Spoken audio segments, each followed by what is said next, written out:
Hello दोस्तों, आपका स्वागत है इस्लामिक फैक्ट चैनल में। दोस्तों, आज हम जानेंगे हजरत मोहम्मद मुस्तफ़ा सल्लल्लाहु अलैहि वसल्लम की लाइफ के बारे में। दुनिया तरक्की की मंजिलें तय करती हुई ज्ञान और सभ्यता के दौर में दाखिल हो चुकी थी, परंतु लोग एकेश्वरवाद की शिक्षा को भूले हुए थे। उन्होंने एक ईश्वर के बदले अनेक ईश्वर बना लिए थे और बुतों को पूजने लगे थे। अरब के पूर्व में बसे ईरानी आग की पूजा करते थे।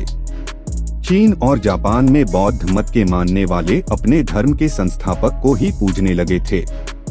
यूरोपीय देशों में ईसाई धर्म के मानने वाले हजरत ईसा अलैह को ईश्वर और ईश्वर का बेटा मानकर उनके बुत को पूजने लगे थे।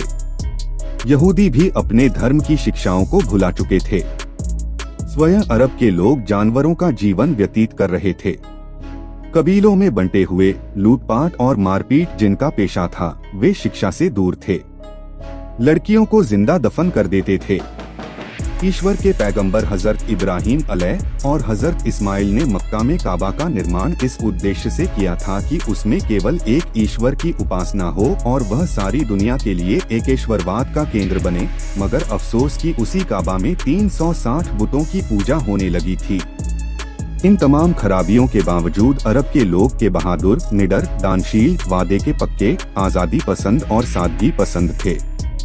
उनकी भाषा अरबी दुनिया की सर्वश्रेष्ठ और पूर्ण भाषा थी, बल्कि वे अन्य कौमों को अज़मी यानी गूंगा कहते थे।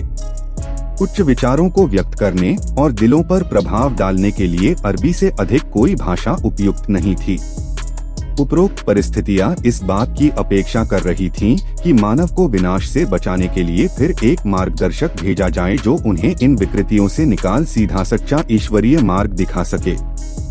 ईसाई, यहूदी और दुनिया की अन्य कौमें अपने धर्म ग्रंथों की भविष्यवाणियों के अनुसार एक आखिरी पैगंबर का इंतजार भी कर रही थीं। इस महान कार्य के लिए अरब ही सबसे अधिक उपयुक्त स्थान था। हजरत मोहम्मद का जन्म। हजरत मोहम्मद का जन्म अरब के मशहूर कबीले कुरैश और शहर मक्का में हुआ। आपके जन्म के पूर्व ही आपके पिता हजरत अब्दुल्लाह का देहांत हो चुका था और जब आप 6 वर्ष के थे तो माँ हजरत आमिना का भी देहांत हो गया। फिर 2 साल के बाद आपके दादा अब्दुल मुत्तलिब भी चल बसे। ऐसे में आपके चचा अबू तालिब ने आपकी परवरिश की जिम्मेदारी ली। मक्का की जिंदगी। हजरत मोहम्मद शुरू ही से हर किस्म की बुरी बातों से दूर रहे।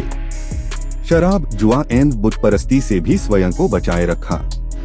आप हमेशा सच बोलते, इसीलिए लोग आपको सादिक अर्थात सत्यवादी कहते।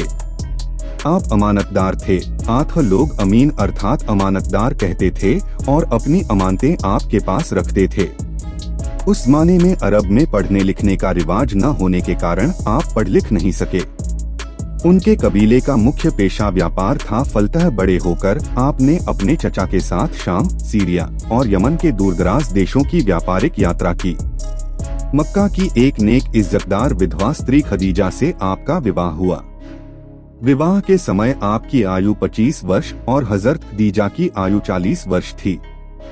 नुबुव्वत और कुरान का अवतरण।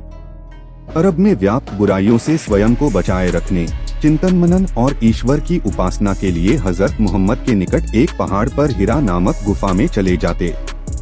वहां वे कई दिनों तक रहते। 40 वर्ष की आयु में इसी गुफा में एक दिन ईश्वर ने अपने फरिश्ते जिब्रील के माध्यम से आपको बताया कि ईश्वर का संदेश पहुंचाने के लिए आपको पैगंबर बनाया गया है। इसी स्थान पर पहली वही अल्लाह के चुने हुए व्यक्तियों अर्थात नबियों पैगंबरों को जो बात भेजी जाती उसे वही या वही कहते हैं के साथ कुरान का अवतरण प्रारंभ हुआ। फरिश्ते ने कहा है पढ़ो, आपने कहा है मैं पढ़ा हुआ नहीं हूँ। फरिश्ते ने आपको बार बार पढ़ने को कहा और आपने कहा कि मैं पढ़ा हुआ नहीं हूँ। तीसरी बार फरिश्ते ने कहा है अपने रब के नाम से पढ़, जिसने इंसान को जमे हुए खून से पैदा किया। पढ़ और तेरा रब बड़ा महान है, जिसने कलम के द्वारा सिखाया और मनुष्य को वह कुछ सिखाया जो वह नहीं जानता था। कुरान 96:1-5 यह थी सबसे पहली वही। इसके साथ ही कुरान के अवतरण का सिलसिला आरंभ हो गया। समय समय पर कुरान का अवतरण होता रहा और आप तक ईश्वर का संदेश पहुंचाते रहे। सर्वप्रथम नबी ने अपने घर वालों और मित्रों तक इस्लाम का पैगाम पहुंचाया और कहा है, बुतों की पूजा छोड़कर एक ईश्वर की उपासना और बंदगी करो, उसके अतिरिक्त कोई उपास्य नहीं, और मैं ईश्वर का दूत हूँ। आपकी पत्नी हजरत खदीजा को आप सच्चाई पर इतना भरोसा था कि वे आप पर ईमान ले आए और तुरंत इस्लाम कबूल कर लिया। आप मोहम्मद इसी प्रकार खामोशी से 3 वर्ष तक इस्लाम का प्रचार करते रहे। फलस्वरूप लगभग 40 व्यक्तियों ने इस्लाम कबूल कर लिया। कुरैश का विरोध। ईश्वर के आदेश पर आपने एक दिन मक्का वासियों को जमा करके उनसे पूछा कि तुम मुझे सच्चा मानते हो या झूठा। लोगों ने कहा है, हम आपको अच्छी तरह जानते हैं कि आप एक सच्चे आदमी हैं और हमने आपसे कभी झूठी बात नहीं सुनी। आपने कहा है कि यदि ऐसा है तो मेरी बात मानो, मुझे ईश्वर ने अपना पैगंबर नियुक्त किया है। तुम लोग एक ईश्वर को मानो और बुत परस्ती छोड़ दो।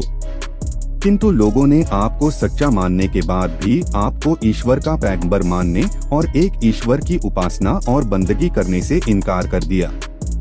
इनकार करने वाले को अरबी में काफिर कहते हैं और मानने तथा आज्ञापालन करने वाले को मुसलमान। आठ मानने वाले मुसलमान और इनकार करने वाले काफिर कहलाए।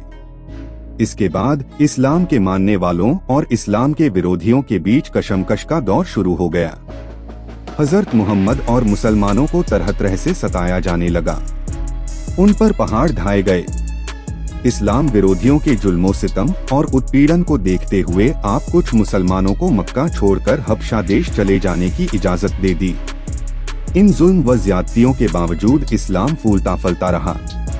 इसी दौरान मक्का के 2 बहादुर, एक आपके चचा हजरत हमजा और दूसरे हजरत उमर ने इस्लाम कबूल किया, जिससे मुसलमानों को बड़ा बल मिला। ताइफ का सफर। मक्का वालों ने जुल्म की चक्की और तेज कर दी। जब वे आपके संदेश को सुनने और मानने पर आमादा नहीं हुए तो आपने पैगंबरी के 10वें साल ताइफ जाने का फैसला किया कि शायद वहाँ के लोग इस संदेश की कद्र करें, परंतु वहाँ के लोगों ने भी आप बात न सुनी और पत्थरों से लहूलुहान कर दिया। दयामूर्ति हजरत मोहम्मद को दुआएं और शुभकामनाएं देते हुए वापस मक्का आ गए। मदीना में इस्लाम का प्रचार। मक्का के उत्तर में एक शहर आबाद था जिसे मदीना कहते हैं। यह शहर पहले यसरिब के नाम से जाना जाता था। यहाँ के लोग बड़े ही नरम दिल, खुश अखलाक और सदाचारी थे। यहाँ बसे यहूदियों को अपनी धार्मिक पुस्तक की भविष्यवाणी के आधार पर एक नबी के आने का इंतजार था। यहूदी इस बात का वर्णन मदीना वासियों से बराबर किया करते थे। जब इन्हें खबर मिली कि मक्का में एक शख्स ने नबी होने का दावा किया है तो उन्होंने सच्चाई का पता लगाने के लिए एक वफ्द प्रतिनिधिमंडल भेजा।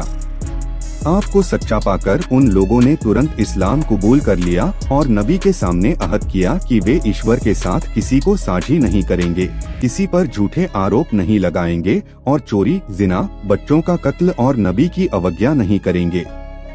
इसके बाद मदीना में इस्लाम तेजी से फैलने लगा। अब मुसलमानों को एक ऐसी जगह मिल गई जहां वे पनाह ले सकते थे। कुछ दिनों के बाद नबी के आदेश पर लगभग सभी मुसलमान धीरे धीरे मदीना चले गए। मदीना की ओर हिजरत। अल्लाह की ओर से हजरत मोहम्मद को भी मदीना चले जाने का हुक्म मिला। इस्लाम विरोधियों को इसकी भनक लग गई और उन्होंने एक रात आपको कत्ल करने की योजना बनाई। लोग नबी घर के बाहर जमा हो गए कि रात में किसी समय घर में घुसकर आपको कत्ल कर दें। प्यारे नबी घर से निकले। दुश्मन बाहर ऊँघ रहे थे और उन्हें नबी के जाने की खबर भी न हुई। हजरत मोहम्मद अपने मित्र हजरत अबू बकर के साथ 3 दिन तक एक गुफा गारे सौर में छिपे रहे और फिर मदीना चले गए। दुश्मन अपनी नाकामी पर सिर पीटते रह गए। मदीने पहुंचने पर नबी का गर्मजोशी और बेहद खुशी के साथ स्वागत किया गया। हजरत मोहम्मद और मुसलमानों के मक्का छोड़कर मदीना चले जाने की इस ऐतिहासिक घटना को हिजरत कहा जाता है। इस वीडियो को देखने के लिए आपका बहुत बहुत शुक्रिया। अगर आपको वीडियो अच्छा लगा हो तो लाइक, शेयर और सब्सक्राइब करें।